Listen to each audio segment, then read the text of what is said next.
Buenas noches, doctores. Hoy día vamos a ser un poquito breves con la clase para que puedan descansar. Soy el doctor Cabrera, médico del Hospital Hipólito Unanue. Vamos a hablar sobre lo que es traumatismos de columna y pelvis. Vamos a compartir.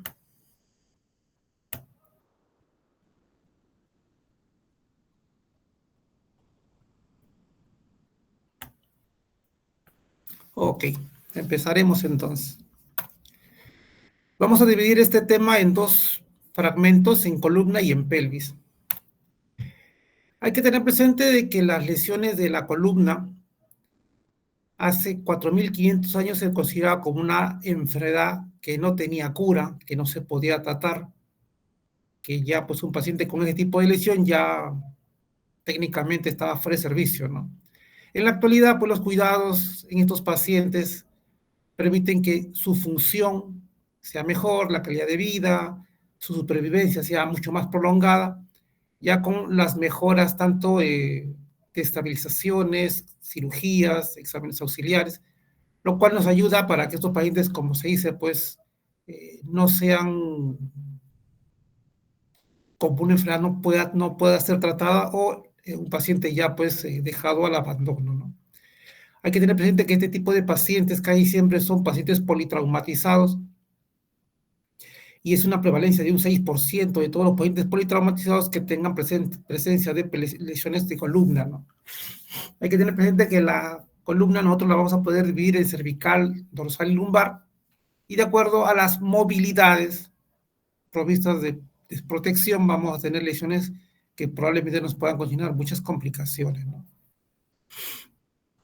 Hay que tener presente que la mitad de los pacientes que tienen lesiones espinales presentan lesiones neurológicas también. En este tipo de incidencias de lesiones medulares, por ejemplo, por lados traumáticos, casi iban a ser de entre 25 a 50 casos por millón al año de habitantes. Y de estos pacientes, casi 20 casos por millón de habitantes van a ser problemas medulares, ¿no? Que es en este caso medulares fatales.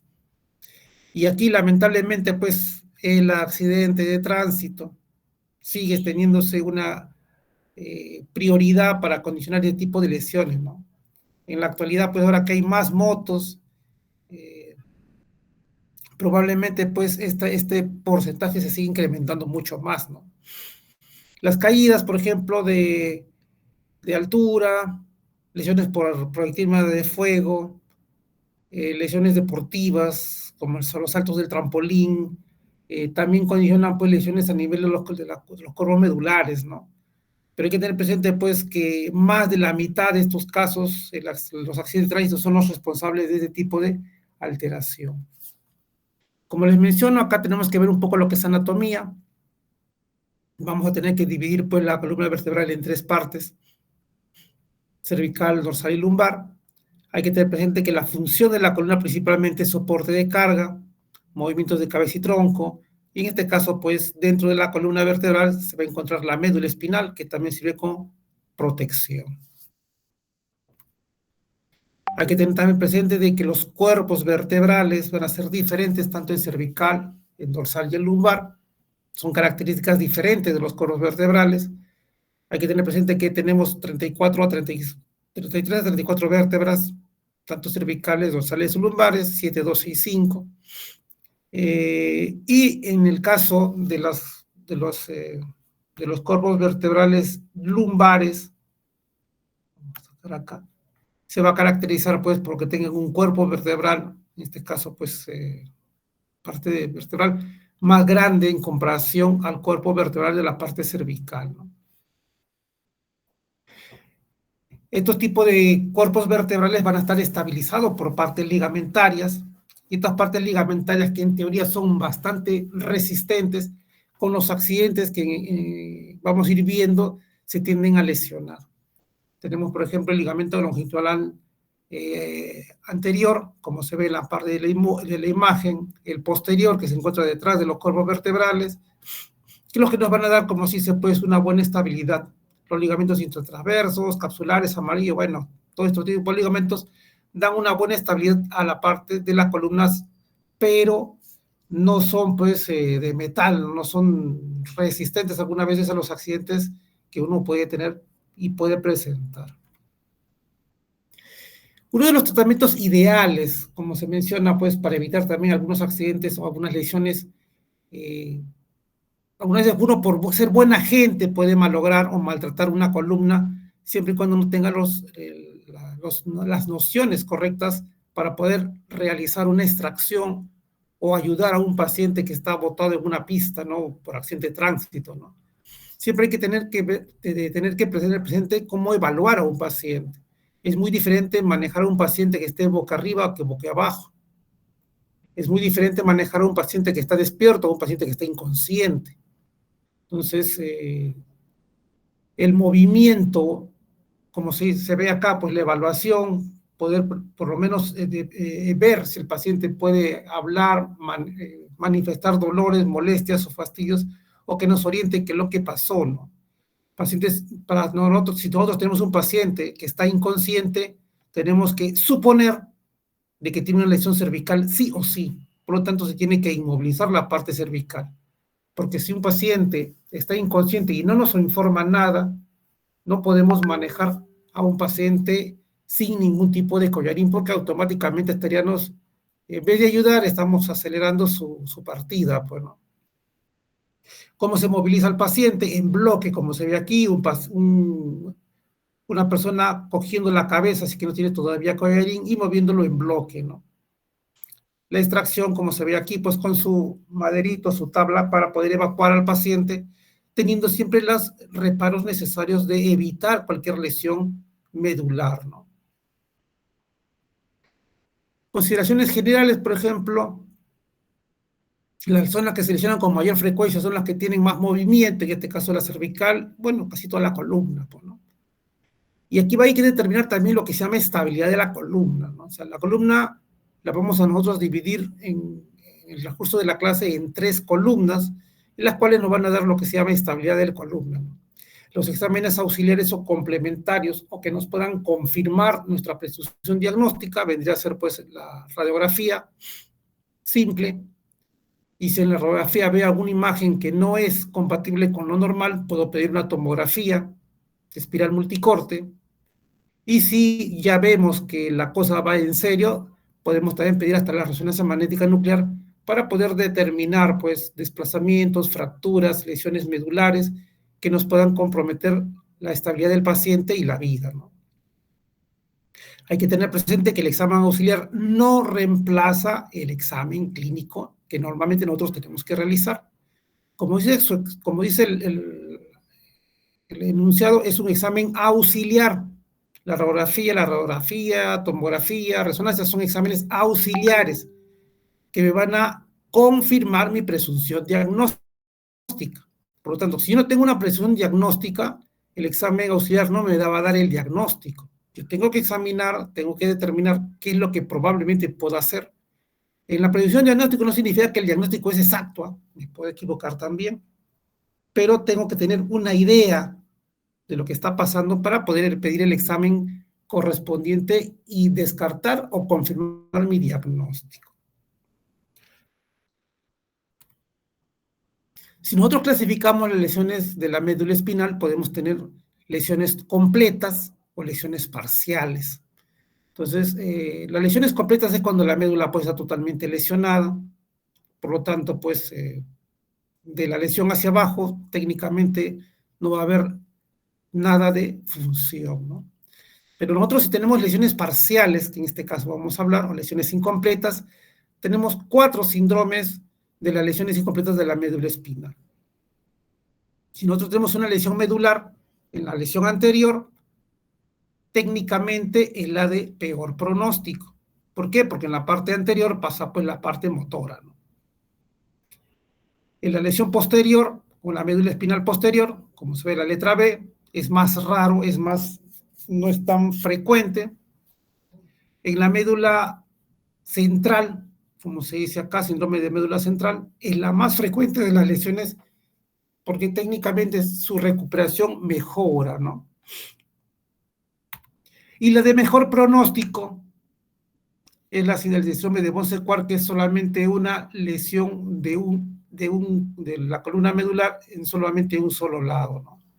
Entonces, es pregunta de examen también esto, sobre pronósticos, frecuencias, raro o mejor pronóstico. Hay que tener presente que también las lesiones a nivel de la columna cervical, podemos empezar con lesiones a nivel de la base del cráneo, a nivel de los cóndilos occipitales, que son los que engranan con el hueso del atlas, la parte articular, ¿no? Entonces, normalmente, pues, son raras, no son muy frecuentes, y esto va a ser debido a un golpe axial, o sea, paciente que le cae un pedazo de concreto o cae de cabeza, pues, condicionando, pues, una compresión a tanto del agujero occipital con el hueso, con la primera vértebra cervical, ¿no? El 33% se menciona que se relacionan con luxaciones atlanto-occipitales y pueden haber lesiones de los pares craneales, ¿no? En una luxación atlanto-occipital, los pacientes que sobreviven a esta lesión son muy pocos, ¿no? Porque si se luxa una zona muy sensible, esta luxación va a condicionar, pues, que la médula espinal también se pueda lesionar, ¿no? Entonces, los pocos que podría ser una subluxación para que puedan sobrevivir, porque una luxación casi la gran mayoría pues no la cuenta, ¿no?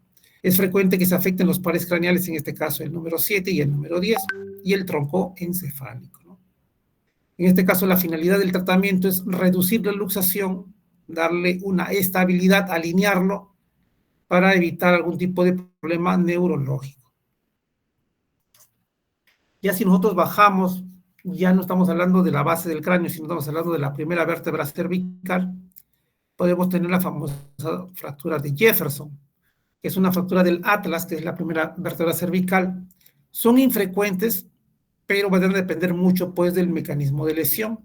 Un golpe axial, como se ve acá, con la cabeza que impacta a una estructura rígida, hace que la compresión sea más o menos de la cabeza al atlas, y por lo tanto puede haber un estallido a nivel de la primera vértebra cervical, ¿no? Es infrecuente las lesiones neurológicas porque los fragmentos se alejan al punto central. Si aquí yo tengo acá mi médula espinal, los fragmentos no van a incrustarse dentro del canal medular, sino se van a alejar del canal medular, porque esto va a estallar, como si se alejan del punto céntrico, ¿no? Por lo tanto, las lesiones neurológicas no son frecuentes en este tipo de lesión. Hay que tener presente también de que en esta fractura de Jefferson, el ligamento transversal que envuelve, bueno, lo que técnicamente acá debería estar la apófisis odontoides del axis, que es la segunda vértebra cervical, al romperse nos va a dar más inestabilidad, ¿no?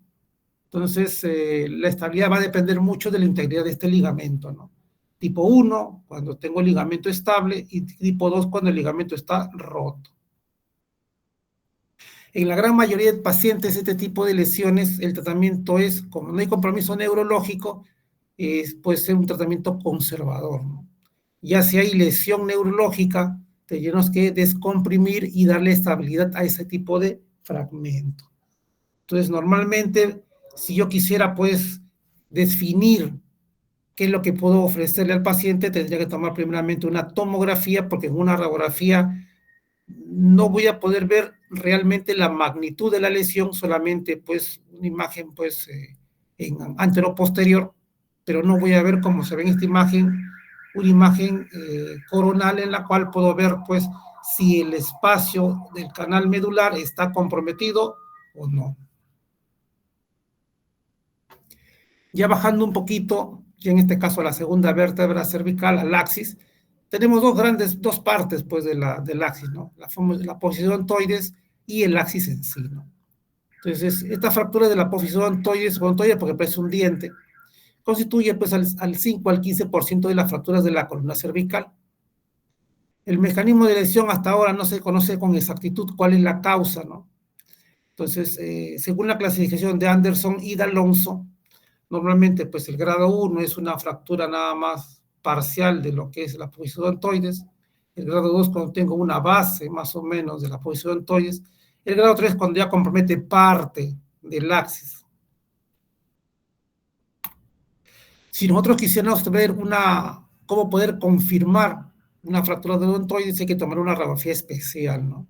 Un paciente de cúbito dorsal, encima del chasis con la boca abierta, vamos a ver exactamente toda la posición del axis con su apófisis odontoides, ¿no? En este tipo de casos, algunas veces se le hace al paciente para que también, al decir la letra A, como cuando uno le hace el examen también de la garganta, hace que el piso de la lengua baje un poco y no se superponga a nivel de la zona de la imagen que quisiera tomar, ¿no? Por lo tanto, se puede ver muy claramente el axis con su apófisis odontoides, y si hay una lesión, como se ve aquí, podríamos tranquilamente poder determinarlo. Si ya tengo una tomografía en mi establecimiento, con mucho más posibilidad lo podríamos tener, ¿no? Pero en algunos casos, pues, tomar una tomografía algunas veces demora, algunas veces no hay, y pues tenemos que tener las posibilidades de que con una simple radiografía confirmar el diagnóstico, ¿no?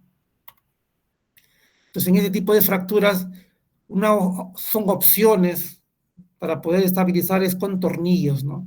Si yo tengo una fractura, como se ve en este caso, una fractura transversal, sí puedo poner tornillos para hacer compresión, ¿no? Con lo que se llama técnica interfragmentaria, ¿no? Entonces, se le puede poner un solo tornillo, se le pueden poner dos tornillos, depende la habilidad del neurocirujano que asuma este tipo de pacientes, ¿no? Entonces, poniéndole un tornillo, como se ve acá, o poniéndole dos tornillos, me va a dar la estabilidad adecuada y poder estabilizar la fractura. Inmovilizado con un collarín rígido, probablemente el tratamiento sea bastante aceptable, ¿no? Acá en las tomografías se puede evidenciar tranquilamente cómo está la posición entonces totalmente lesionada y que hay que darle una estabilidad para que el paciente tenga una mejor calidad de vida, pues, y no tenga ningún problema posterior de desplazamiento y lesión medular. Y ya hablando ya del axis, no de la posición entonces, sino ya del cuerpo del axis, a esto se le considera la fractura del ahorcado, ¿no? Cuando tengo parte de los cuerpos, como se ve, pues, del cuerpo del axis lesionado, ¿no? Acá veo la posición ontoides, pero ya no hay lesión en esta zona de acá, sino en la parte anterior. ¿Y por qué se le llama del ahorcado? Porque cuando se le ahorca a un paciente, apófisis ontoides gira hacia la parte anterior y se incrusta en la médula espinal, ¿no? Entonces, en este tipo de pacientes ocasiona la muerte casi en un 25 a un 40%, pero es una muerte muy, como se puede decir, muy traumática, ¿no? Porque el paciente todavía, pues, va a estar consciente y va a ir muriendo lentamente, ¿no? Aquí, bueno, tenemos en una simple radiografía lateral puedo ver un desplazamiento, una no unión, más o menos, de la parte del cuerpo vertebral, en este caso del axis, con el resto, ¿no? Igualmente, ya en la tomografía, en una imagen coronal, puedo ver tranquilamente la lesión, en este caso del axis. En este tipo de casos, algunas veces los tratamientos en la antigüedad, bueno, no en la antigüedad, yo cuando fui residente vi una tracción cervical, me parecía muy rara, pero para un problema que tenía, pues, a nivel del axis, ¿no? En la actualidad ya no se utilizan estos, se utilizan, pues, porque al tener una tracción esquelética tengo que poner un par de tornillos en la calota craneana, dos tornillos que incrustan al cráneo y de ahí jalarlo, ¿no? En la actualidad, pues, los ortésicos, pues, que se estabilizan en el esternón, en el mentón y en el occipital, por eso se llama esterno-occipito mentoniano, el sistema, que me va a dar una buena estabilidad para distraer, estabilizar y hacer que la fractura pueda consolidar en esa posición. Si vemos que la fractura es inestable o no se puede reducir adecuadamente, tendría que operarse. Igualmente acá vemos que el eje, en este caso de la columna cervical, podemos también tener luxaciones o pérdidas de la congruencia articular. Si vemos acá entre el 4 y el 5, C4 y C5, vemos que hay una incongruencia a nivel del borde posterior de los cuerpos vertebrales. Acá del cuarto con el tercero, con el segundo van adecuados, pero se pierde entre el quinto y el sexto, ¿no? Entonces, en este tipo de casos hay que ver cuál es la causa para ver cómo se va a tener que estabilizar. En una imagen lateral se puede evidenciar tranquilamente, también en una imagen antero-posterior también. Y hay que tener presente que en este tipo de luxaciones las probabilidades de lesión medular son bastante altas, ¿no? Igualmente acá vemos una alteración en el eje del canal medular, por lo tanto hay que buscar cuál es la causa y ver cómo se puede estabilizar. Igualmente acá, fracturas a nivel de los cuerpos vertebrales, en la cual me condiciona pues una luxación, y en este caso es una luxofractura, y por lo tanto tengo que, número uno, alinear, mejorar el canal medular para evitar alguna lesión medular y darle una estabilidad, ¿no? Igualmente acá, imágenes en la cual vemos pérdida del canal medular, la congruencia no es la adecuada y por lo tanto pues la médula espinal es la que se tiende a venir a lesionar, ¿no? Acá le han puesto un par de alambres tipo cerclaje para dar una estabilidad y alinear, como se dice, pues C4 con C5, ¿no? Igualmente acá, inestabilidades, fracturas y hay que alinearlo. Igualmente acá en C6 y C7 hay una alteración en la congruencia del canal medular y se le estabiliza con un cerclaje en las apófisis, como se ve aquí, y ya tengo lo que es una buena alineación en comparación a lo que estaba acá, donde no tenía una buena alineación. Hay que tener presente que la columna cervical es una estructura muy desprotegida y por lo tanto, pues en este tipo de lesiones, el uso de los collarines rígidos nos da una buena posibilidad de tratar de estabilizar de forma adecuada, ¿no? Si es que no se puede estabilizar con un collarín rígido, porque hay mucha inestabilidad en la fractura, hay que operarlo. Hay que tener presente que ya en las lesiones toracolumbares, en las cuales los cuerpos vertebrales ya son mucho más grandes, el tratamiento apropiado de un paciente con este tipo de lesión traumático va a requerir primeramente el conocimiento de lo que nosotros le llamamos estabilidad. Entonces, ¿a qué le llamo yo estabilidad? Raquidia, ¿no?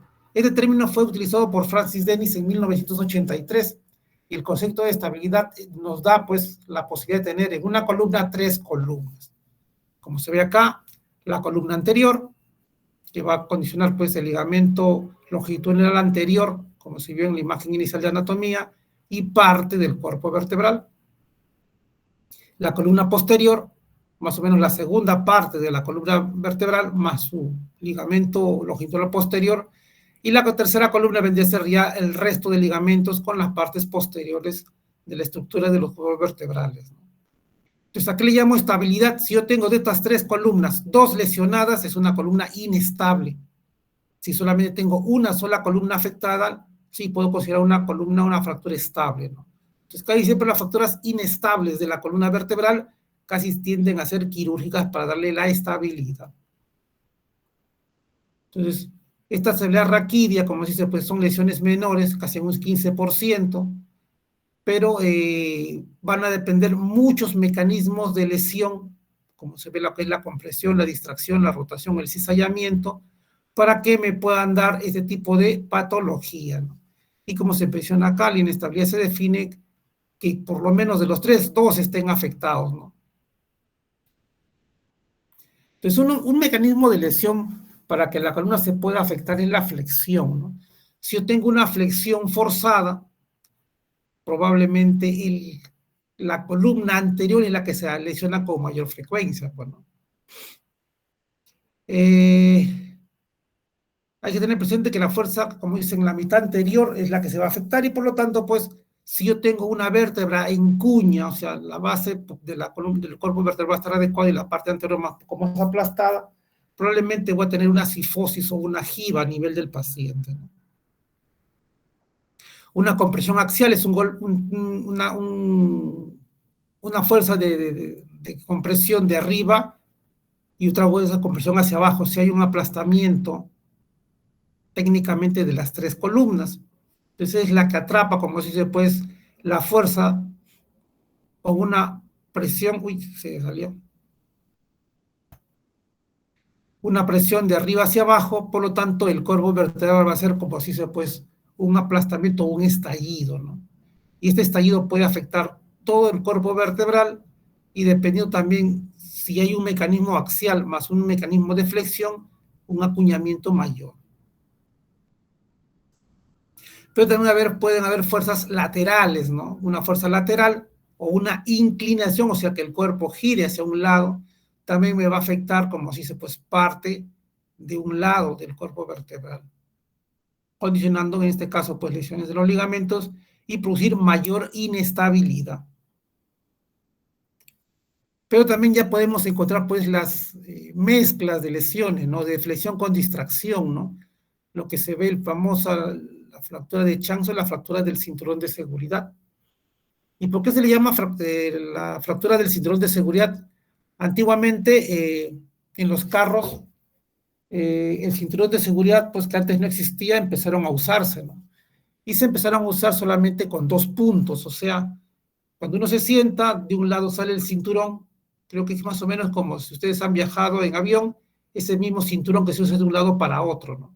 Entonces, cuando este cinturón se utilizaba de un lado para otro, que se tenía 2 puntos, cuando el carro frenaba o se chocaba, el paciente se iba hacia adelante y había una flexión, o sea, técnicamente pues había algo que retenía la columna, la parte de la base y todo el cuerpo de la parte superior se iba hacia adelante, ¿no? Y esto condicionaba pues la flexión y distracción. Por eso se le llama el cinturón de seguridad. En la actualidad pues ahora los cinturones de seguridad tienen 3 puntos de apoyo para evitar la flexión. Es el que viene hacia la parte del hombro, ¿no? Entonces, este tipo de cinturones evita que este famoso, esta fractura de Chance ya no se presente, ¿no? Pero también puede haber una flexión y una rotación también, ¿no? O sea, dos fuerzas diferentes, pues. La flexión va a originar pues la lesión de la parte de la columna anterior y la rotación puede conllevar una compresión posterolateral de las partes posteriores, ¿no? Entonces ya acá ya van jugando dos fuerzas diferentes. Pero también puede haber una hiperextensión, que ya vendría a ser lo contrario a la flexión, ¿no? Y en esta extensión me va a afectar principalmente la columna posterior, también dando inestabilidad en esta zona, ¿no? O un cizallamiento también, donde van a haber dos fuerzas que van a comprimir, una por atrás y una por delante, al canal medular y a la columna vertebral, ¿no? En estas fuerzas de compresión, como se ve aquí, va a haber una afectación principalmente del cuerpo vertebral, va a haber un aplastamiento, va a haber un hundimiento, una fractura en cuña y un eje, como se dice, pues una deformación en una cifosis postraumática, ¿no?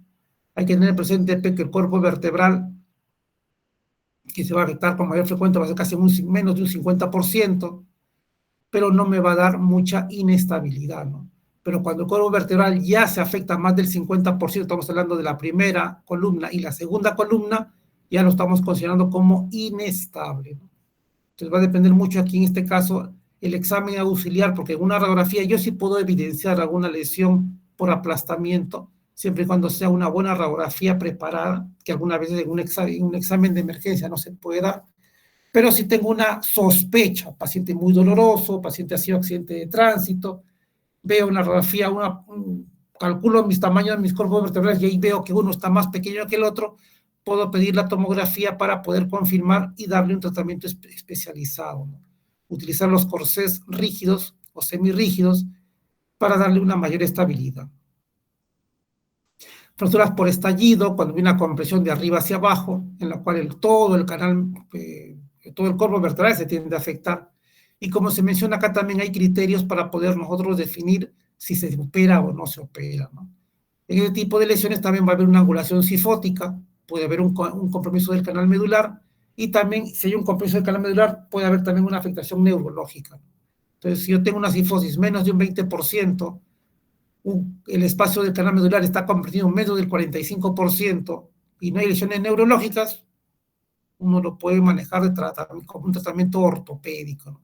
Pero si tengo todo lo contrario, ya la cifosis es mayor de 20%, hay un compromiso casi más del 50% del canal medular y ya hay presencia de alteración neurológica, por lo tanto el tratamiento tendría que ser darle estabilidad, limpiar o aperturar el canal medular y tendría que ser quirúrgico. En esta flexión o distracción es lo que es, como se dice, pues las lesiones más complejas en la parte posterior de la columna. En este caso afecta a la columna posterior y la columna media. En este caso esta lesión por flexión y separación. Entonces, se menciona pues que el pronóstico es bueno siempre y cuando el canal medular no se afecte. Ya si el canal medular se afecta, probablemente pues el tratamiento ya cambie a un pronóstico bueno, a un pronóstico reservado.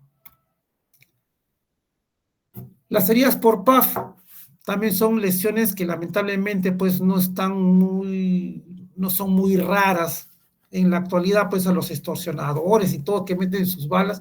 Hay muchas lesiones de este tipo y también no solamente en los cuerpos de las extremidades, sino también ya también están llegando pues a la parte de la columna, ¿no? En este tipo de lesiones las intervenciones quirúrgicas están indicadas cuando existe también, como se dice, pues alteraciones neurológicas. Hay que tener presente que una bala no es una emergencia retirarla, o sea, bueno, pues en la cuestión mediática, pues, como sale en la televisión, paciente tiene una bala en su cuerpo y piensan que hay que sacarlo lo más urgente posible, eso no es necesario, ¿no? Pero en este caso, si ya hay problema neurológico, sí se tiene que dar una buena estabilidad, y si yo lo abro, ya pues saco la bala, pues, ¿no? Y si la bala está metida dentro del canal, obstruye o afecta la parte neurológica, hay que retirarla sí o sí, ¿no? Hay que tener presente que una bala también puede ocasionar un hematoma por lesión ósea, por lesión de partes blandas, y también hay que drenarlo, ¿no? Pero también podemos tener fracturas por compresión, y en este caso por compresión, no por caídas o golpes, sino por el mismo peso del paciente. Si yo tengo un hueso de muy mala calidad, un hueso osteoporótico, por eso se ve que las personas de mayor edad cada vez se van achicando, porque los cuerpos vertebrales se van aplastando, y no por un traumatismo, sino solamente por su mismo peso. Por lo tanto, en el tipo de lesiones osteoporóticas, los cuerpos vertebrales se van a ir aplastando y también me pueden ir aplastando los agujeros en los cuales salen las raíces nerviosas y por lo tanto lesiones neurológicas presentes, ¿no? El tratamiento va a incluir en este caso pues el control del dolor, porque esto sí va a doler. Tratamiento antiosteoporóticos, o sea, el uso de los risidronatos o las alendronatos o los que terminan en atos, que son medicamentos para evitar pues la reabsorción ósea y tratar de endurecer un poco lo poco hueso que puedan tener, y el uso pues del calcio, ¿no? Se menciona que toda mujer a partir de los 30 años debe estar tomando algún suplemento de calcio para evitar este tipo de alteraciones, ¿no? Hay que tener presente pues que en la mujer la hormona que regula el hueso es el estrógeno, y cuando uno entra en la menopausia pierde esta hormona, ¿no? Entonces si uno no tiene pues un stock de calcio adecuado, o sea que nunca tomó ni suplemento, ni toma leche y es vegana y tanta cosa, entonces las probabilidades pues de que el hueso sea un poco resistente va a ser mínimo, ¿no? Entonces, en ese tipo de casos hay que pues tomar una densitometría ósea para poder confirmar el diagnóstico y dar el tratamiento correspondiente, ¿no? En este caso, pues los dispositivos en hiperextensión, o sea, porque hay que tener presente que las fracturas pacientes con este tipo de lesión, aparte de que se empiezan a achicar, se empiezan a jorobar, o sea, se van hacia adelante. Entonces, si yo hiperextiendo, hago que mis cuerpos vertebrales se puedan estirar, se puedan distraer y tratar por lo menos que el efecto de la compresión pueda disminuir, ¿no? Hay que tener presente también pues, que el tratamiento quirúrgico es poco frecuente, y también si hay compromiso neurológico, pues no hay compromiso neurológico, todo tendría que operarse, ¿no? Si no hay compromiso neurológico, el tratamiento puede ser solamente conservador. Y en las lesiones pues específicas, pues si yo tengo fracturas, como se ve acá, una fractura por aplastamiento o una vértebra en cuña, y esto tengo una vértebra casi triangular, en la cual mi eje va a ser cifótico, me va a alterar lo que es la configuración. Por lo tanto, yo tendría que darle una estabilidad con unas barras, como se ve acá, una barra de Harrington, que me dará la estabilidad adecuada y poder alinear, poder estabilizar la fractura, poderle poner un poco de injerto o rellenarlo con algo. Como se ve acá, acá se mejora el eje, de esta vértebra en cuña, pero va a quedar un hueco. Entonces, si este hueco no lo relleno, aunque yo le saco los materiales después en un tiempo, esto se va a deformar, por lo tanto hay que rellenarlo con algo. Igualmente acá, una fractura por aplastamiento, se le condiciona una estabilidad, como se dice, con unas barras y se le rellena el fragmento del cuerpo vertebral, ¿no? En algunos casos también existe lo que se llama la vertebroplastía. Acá tengo una vértebra que ya está bien aplastada, que ya es un triángulo completo, tengo una cifosis muy marcada. Entonces, al hacer la hiperextensión, voy a hacer que el espacio por lo menos se incremente y ponerle o agregarle cemento. Es como guiadamente con radiología intervencionista, uno puede guiar y llegar al cuerpo vertebral. El paciente al hiperextender va a haber espacio y se puede rellenar pues con cemento como se ve aquí, ¿no? Para tratar de endurecer, como inflar un cuerpo vertebral para darle un poco de altura y evitar el colapso que se está presentando en este caso del paciente, ¿no? Entonces, tiene sus indicaciones, no siempre es en todos los pacientes y hay que determinar también pues en qué tiempo tiene, ¿no? Es muy diferente manejar a un paciente de este tipo que probablemente recién su lesión ha sido presentada hace una semana, que ya tiene un año, ¿no? Entonces, los tratamientos van a variar mucho también en relación al tiempo de la lesión que puedan tener. Igualmente acá se estabiliza para tratar de evitar algún tipo de compresión y compromiso neurológico, ¿no? Acá tengo una luxofractura, una fractura de la parte del cuerpo vertebral más una luxación. Se pone pues sus barras de Huntington también como se ve aquí para tratar de darle una mejor estabilidad, ¿no?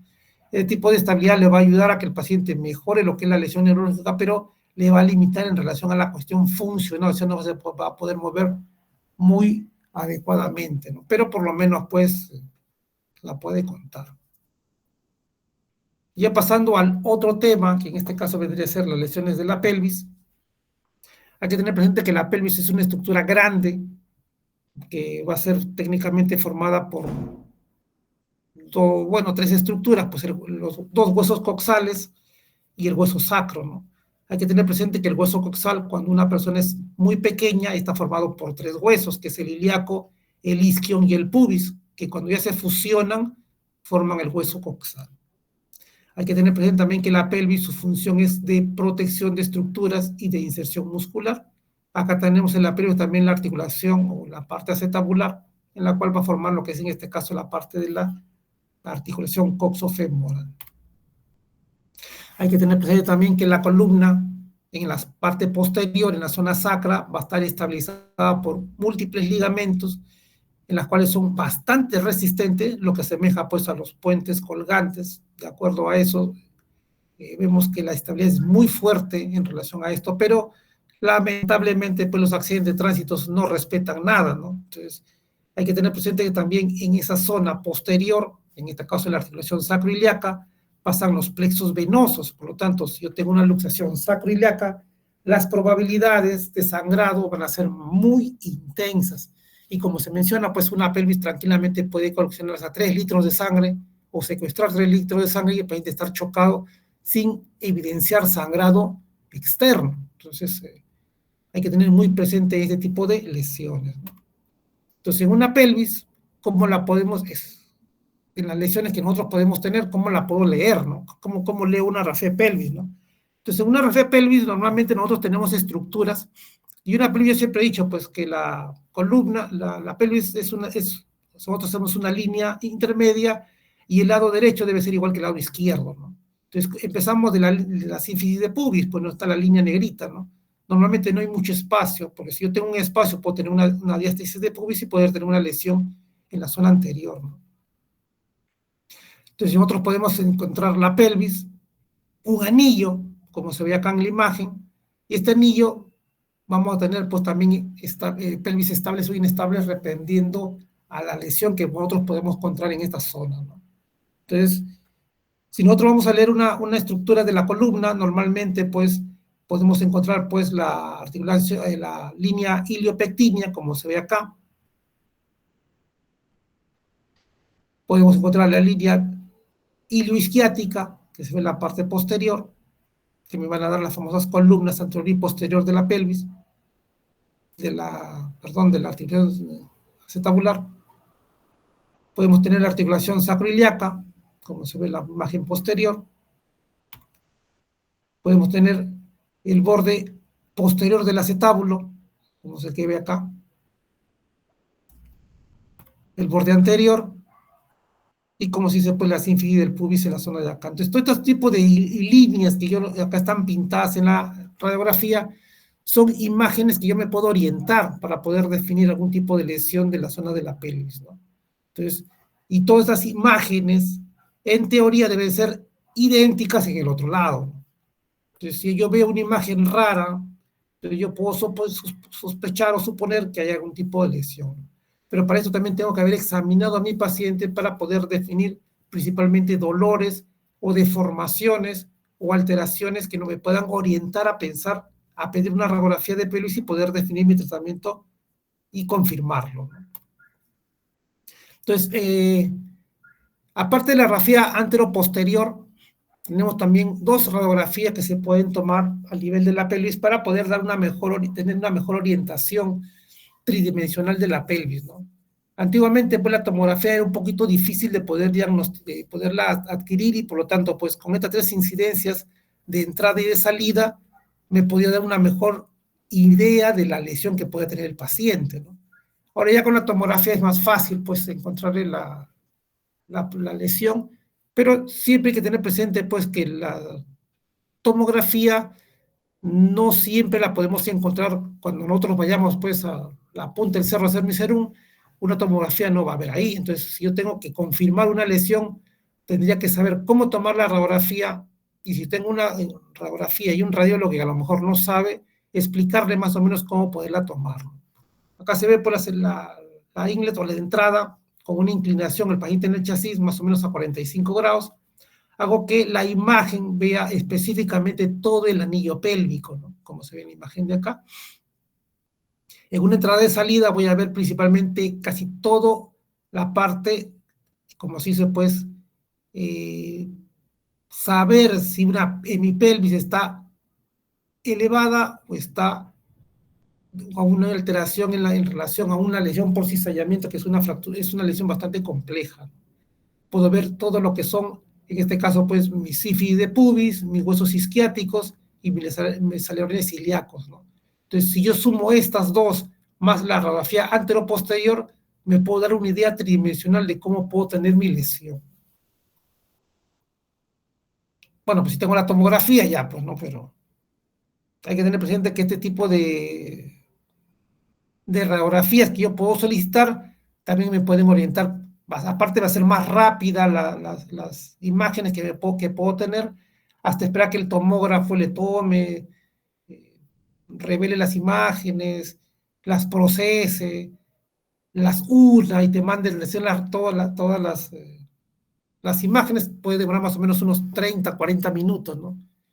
En el hospital, bueno, demora más, ¿no? Pero con una simple radiografía también puedo ir avanzando en algo. ¿Cómo nosotros podemos clasificar las fracturas de pelvis, no? Podemos dividirla en 5 grupos, en fracturas parciales o arrancamiento, o abulsivas, como se mencionan, fracturas parciales del sacro, del coxis, del ilíaco, lesiones aisladas del anillo pélvico, o sea, que no comprometen el anillo pélvico, lesiones mixtas o con ruptura parcial del anillo pélvico, o lesiones acetabulares, ¿no? Las lesiones acetabulares van a ser una cosa muy aparte, porque ya eso se va a trabajar más con lo que es la parte de la cadera. Entonces, las fracturas parciales o por arrancamiento que hay siempre son lesiones en gente joven, en gente que hace deporte, que por sobreuso y tensión muscular, el músculo se puede levantar y se puede fracturar, o sea, se arranca, como se dice, ¿no? Entonces, se predomina más en gente deportista, como se ve acá, pues. Los desplazamientos pueden ser 1 a 3 centímetros, pero hay que tener presente que el alerón ilíaco, por ejemplo, su función solamente es de protección y de inserción muscular. Si se fractura, pues no es necesario meterle un tornillo o reducirlo al 100% porque es indiferente. Por lo tanto, el tratamiento, pues, no es necesario que sea operado, pues, el tratamiento es ortopédico y que repose y que haga su actividad deportiva. Y tienen buen pronóstico, ¿no? O sea, no hay mucha diferencia, ¿no? En las fracturas causadas por trauma directo, por ejemplo, que puede ser una fractura del ilíaco, del sacro, del coxis, pero no afectan, pues, la continuidad del anillo, ¿no? En este caso podemos tener fracturas de ala ilíaca o de Verney, fracturas del isquio, fracturas transversales del sacro o luxofracturas del coxis, ¿no? Entonces son imágenes que son aisladas y no afectan el anillo pélvico, ¿no? Como acá se ve una fractura del hueso ilíaco, una lesión en la cual ha habido un desplazamiento que puede ser por un traumatismo directo, accidente de tránsito o algo por el estilo, ¿no? Producido por golpe, como se me dice en la zona de acá, dolor intenso, va a haber una limitación en la marcha por el dolor principalmente porque la parte de la articulación sacroiliaca va a estar adecuada. Entonces el tratamiento va a depender mucho, por ejemplo, del compromiso que pueda tener el paciente, ¿no? Casi siempre es ortopédico, ¿no? Pero si tengo un fragmento muy grande, por ejemplo, que me está deformando un poco esta zona, uno pues tranquilamente, pues si tengo una fractura expuesta, aquí yo puedo reducirla, le pongo un par de agujas y lo estabilizo, ¿no?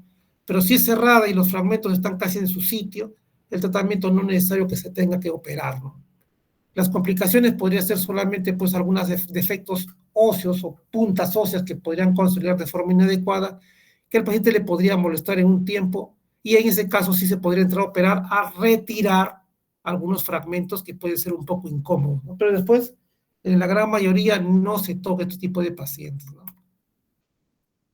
Fracturas del hueso del isquion, como se dice acá, pues fracturas en las cuales pues solamente tienen una sola línea.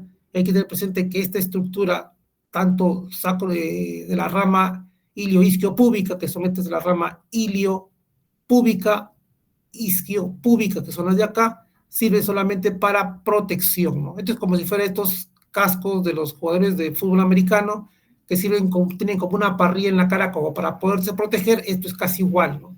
Sirve para protección de las estructuras nobles internas. Entonces, por lo tanto, si yo tengo una fractura con un desplazamiento de 1 centímetro, 2 centímetros, 3 centímetros, es igual, o sea, no es necesario que quede reducido al 100% porque sirve solamente de protección y de inserción muscular, ¿no? Como dice, pues el pronóstico es favorable, el tratamiento es conservador. Y como dice, pues puede haber una leve alteración en la marcha, pero hay que tener presente que como no soporta carga de peso, esto de acá, solamente al sentarse, sí te puedes molestar al sentarte, pero al caminar, como no hay afectación de la parte articular, en este caso del acetábulo, la evolución en relación a la marcha va a estar limitada de forma parcial. Igualmente acá se ve la lesión del isquio.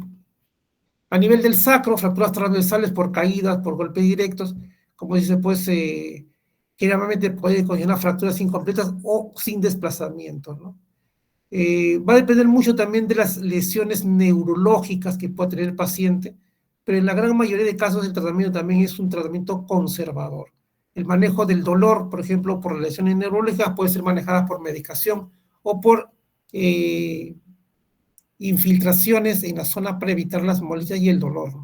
Hay que tener presente que el sacro a las finales es un rezago embrionario, dice que es una cola, que en la actualidad no tiene función, ¿no? El único problema de este tipo de caso o de este tipo de lesión sería en una mujer que va a dar a luz por canal a nivel del sacro, es un parto vaginal, ¿no?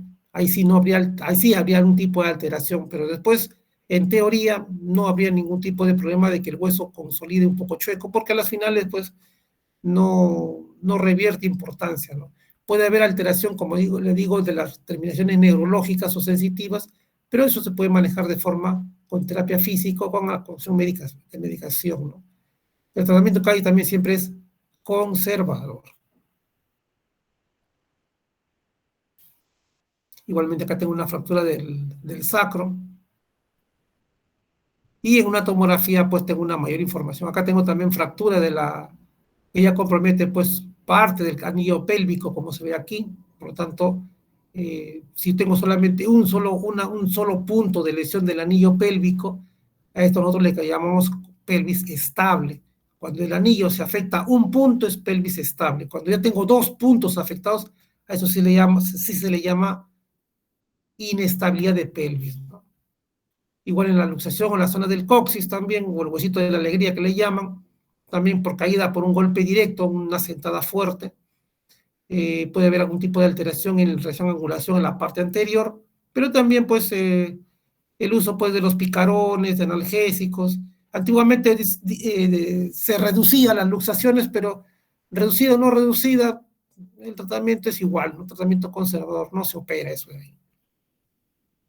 puede ser que quede un poco doloroso en este tipo de casos. Algunas veces el tratamiento se le indica al paciente sentarse en superficies que no sean duras, ni frías, ni rígidas, para evitar algún tipo de dolor, ¿no?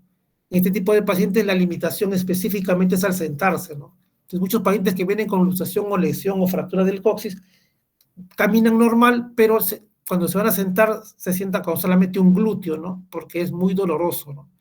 Entonces, el manejo solamente es pues sus antiinflamatorios, sus analgésicos, el uso de esos picarones o cojines con un hueco en el centro para que el paciente esté más cómodo al poderse sentar. En las lesiones aisladas del anillo pélvico, como se dice, pues el anillo pélvico está formado pues por los huesos ilíacos y el sacro y los huesos ilíacos o los huesos costales. Y va a depender mucho pues de las lesiones que puedan tener para afectar en la continuidad del anillo pélvico, ¿no? Como se menciona pues en la gran mayoría, si no hay mucho desplazamiento de esta zona, el tratamiento siempre tiende a ser conservador. Cuando tenemos una sola lesión en un punto del anillo pélvico, al considerarlo estable, no es necesario una cirugía, como se ve acá, ¿no? Yo tengo una fractura del alerón ilíaco, pero no me afecta el anillo pélvico, pero no está desplazado, el tratamiento tranquilamente puede ser conservador. Pero, acá viene otra cosa, ¿no? Ya cuando las lesiones son más complejas, ya el anillo se afecta en dos puntos, como se ve en la sacroiliaca y la sínfide pubis, y aquí ya venimos, es otra cosa, ¿no? Entonces aquí ya se considera inestable. Y en las fracturas inestables, las posibilidades, como se ve en este caso, lesión de la sacroiliaca en la zona posterior, el compromiso vascular se puede afectar, o sea que hay un sangrado interno. Por lo tanto, el tratamiento ya tendría que pasar ya a un tratamiento más expectante y en algunos casos un tratamiento hasta quirúrgico, ¿no? En la fractura del libro abierto se llama pues cuando la sínfide pubis se abre, como si fuera esto una hoja y esto otra hoja, se tiende a abrir, ¿no? Por eso se le llama así. Igualmente podemos tener ya no una luxación de la sacroiliaca, sino una fractura del alerón ilíaco más una diástasis de pubis, ¿no? Entonces también esto tenemos dos lesiones o dos puntos afectando el anillo pélvico, y esto se le llama también inestabilidad, ¿no? O vemos también pues una fractura de la rama ilioiscopúbica bilateral, como se ve acá, ¿no? Por lo tanto, pues la parte anterior va a quedar casi flotante. Entonces, si no está desplazado, tranquilamente puede quedar ahí. Algunas veces no se desplazan tanto, algunas veces sí se desplazan más, y por lo tanto tendría que darse una buena estabilidad pues con una barra, en este caso pues una placa de reconstrucción de 3.5 para darle una buena estabilidad, ¿no? Fractura, por ejemplo, de la rama ilioisquiopúbica, como se ve acá, y con una luxación sacroiliaca, también pueden darme inestabilidad y por lo tanto tendría que ser un tratamiento quirúrgico. Igualmente acá tengo una lesión en el libro abierto, como se ve acá, una diástasis de la sínfisis de pubis, pero para que esto se abra debe haber en la parte posterior también la sacroiliaca, como se ve aquí, lesionada. Entonces, los mecanismos de lesión de las lesiones de la pelvis pueden ser pues, por compresión en anteroposterior, que me da ese tipo de lesión, compresiones laterales, o sea, un traumatismo de un costado, y de cizallamiento, fuerzas verticales. Esto es el más complicado que se pueda tener. O sea, una presión de arriba y una presión de abajo, ¿no? Entonces, sí me puede dar un desplazamiento vertical de una hemipelvis, ¿no? Entonces, en ese tipo de casos, en este tipo de desplazamientos verticales, la radiografía de salida de la pelvis sí me puede dar una buena imagen para poder definir pues, qué tan desplazado está, ¿no? Entonces, clínicamente, ¿qué encontramos? Dolor, pues, intenso, alteración en la marcha, pues, tranquilamente, para que no tenga una lesión de la pelvis, estamos hablando de un traumatismo de alta energía, casi siempre accidente de tránsito. Entonces, y si yo tengo una lesión de la pelvis, como se ve acá también, la articulación sacroiliaca está afectada y la sínfisis de pubis también, hay que ver lo que nosotros llamamos el famoso shock hipovolémico, no sé, porque esto sangra bastante. Entonces, y ese tipo de casos, por ejemplo, esto es un paciente en el cual el traumatólogo solo no lo ve, sino este paciente técnicamente entra a lo que sea la unidad de trauma shock, se estabiliza, porque no creo que con este tipo de lesión venga contento, sentado, riéndose, ¿no? viene que hay siempre en ambulancia, chocado, y hay que darle un tratamiento adecuado, ¿no? Entonces, la unidad de emergencia, el emergenciólogo, el cirujano, el traumatólogo y el anestesiólogo tienen que manejar conjuntamente a este paciente para darle un soporte adecuado, ¿no? La historia clínica, los exámenes auxiliares, en este caso, pues, el hematocrito para ver cómo va su nivel de sangre, para ver si es necesario, pues, que está sangrando, que está secuestrando sangre, hay que pasarle sangre o hay que entrar y a darle una estabilidad, ¿no? Normalmente en este tipo de lesiones hay muchas opciones de tratamiento que se le podrían ofrecer, ¿no? Desde la misma sábana, que normalmente nosotros podemos utilizar para dar compresión a la zona, o entrar a poner un fijador externo siempre y cuando existen emergencias para darle estabilidad y comprimir y coaptar lo que es el sangrado. Entonces, en las tomografías, por ejemplo, acá, en esta simple radiografía, bueno, digo, está así lesionado, pero me parece o no está lesionado. Entonces, la tomografía sí me da la posibilidad de poder definir realmente la lesión de la sacroiliaca, como se ve aquí, como se ve acá. Entonces, en ese tipo de lesiones, tranquilamente, yo puedo dar una idea con mucho mayor exactitud las lesiones, y en este caso yo tengo una lesión en la parte anterior, tengo una luxofractura en la parte anterior y tengo una luxación sacroiliaca. Este es un tratamiento que me puede, aparte de dar sangrado, tengo que estabilizarlo para darle mayor estabilidad. Entonces, los tratamientos conservadores, por ejemplo, cuando tengo fracturas de pelvis, en las cuales no hay desplazamiento, el paciente no puede pisar, no puede caminar, antiguamente se ponían lo que eran las hamacas, ¿no? En las mesas habían camas con lo que era un arco balcánico, que son como si fueran pues unas barras en la parte de arriba, en la cual iban poleas y se hacían con pesas, hacían como una especie de, en este caso, pues una hamaca, en la cual al entrecruzar las líneas hacías compresión para tratar de cerrar lo que en este caso era el famoso libro abierto, ¿no? Entonces, ya teniendo un paciente con un tiempo determinado, pasaba lo que era un yeso tipo pelvicalzón, que le daba una estabilidad a la pelvis, siempre y cuando este paciente no pueda caminar ni pisar, ¿no? Para que este hueso se pueda estabilizar. En algunos casos, por ejemplo, el uso de los fijadores externos para poder cerrar, en este caso, pues la articulación sacroiliaca y cerrar la parte de la sínfisis de pubis, es una buena opción. En este tipo de pacientes, normalmente nosotros podemos utilizar dos tipos de fijadores externos, a nivel de los huesos ilíacos y a nivel de la zona supracetabular, ¿no? Para darle, como si se mayor estabilidad a las lesiones, ¿no? Y así nosotros tuviéramos, pues, una fractura, como se dice, pues, de la sínfisis de pubis, tranquilamente se le puede ver una barra, una placa, como en este caso, pues una placa anatómica de pelvis, colocada en la parte anterior, se hace una incisión tipo Fanstein, se ingresa de los rectos anteriores, se elimina, no se elimina, sino pues, se le pone un lado al otro lado, y se le pone su plaquita, puede darle una buena estabilidad, ¿no?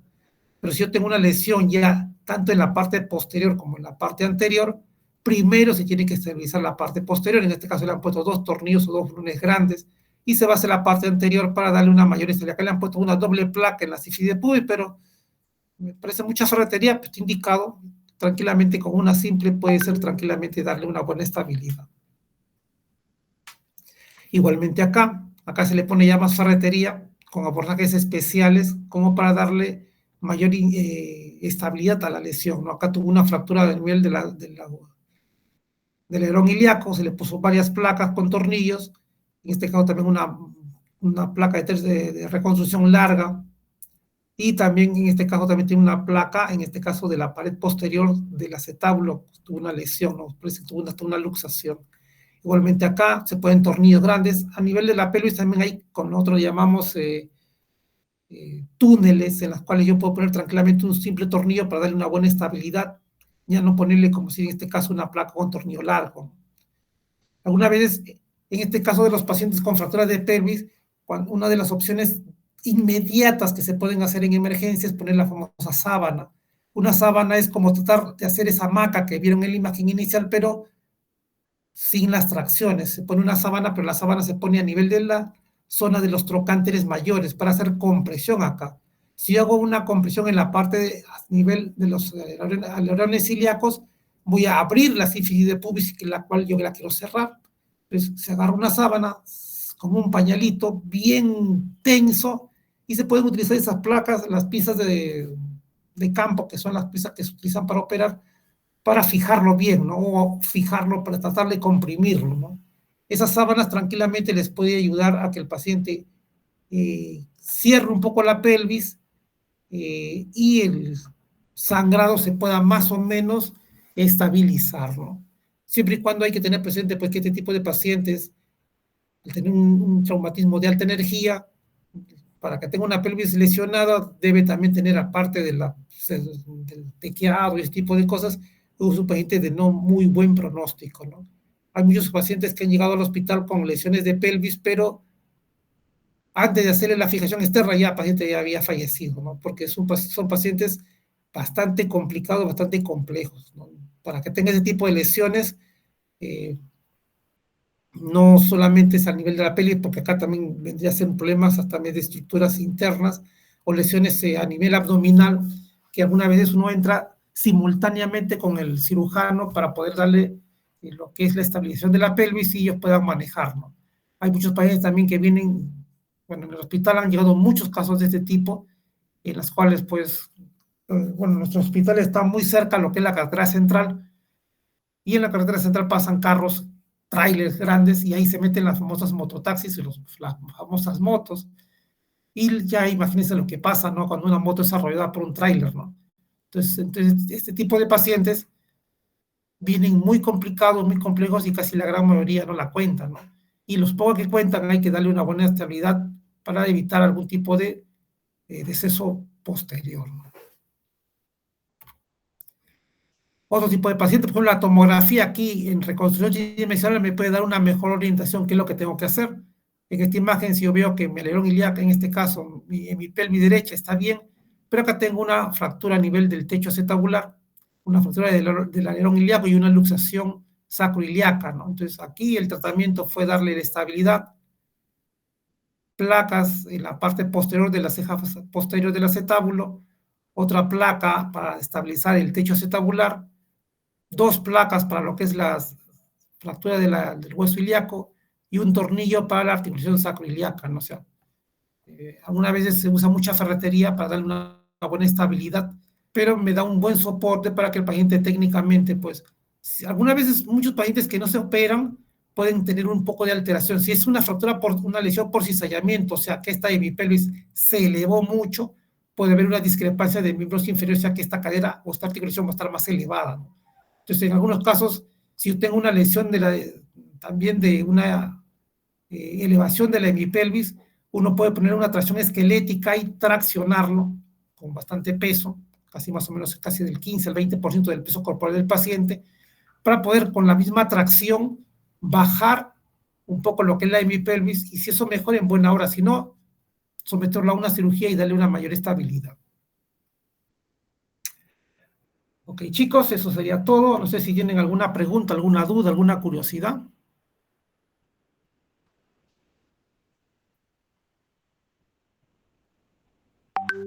Bueno, el silencio otorga. Listo, chicos, eso sería todo. Muchas gracias y descansen. Gracias, doctor. Muchas gracias por Gracias, su tiempo, doctor. doctor. Chicos, voy a enviar el link. Porfa, tienen 5 minutos para llenarlo.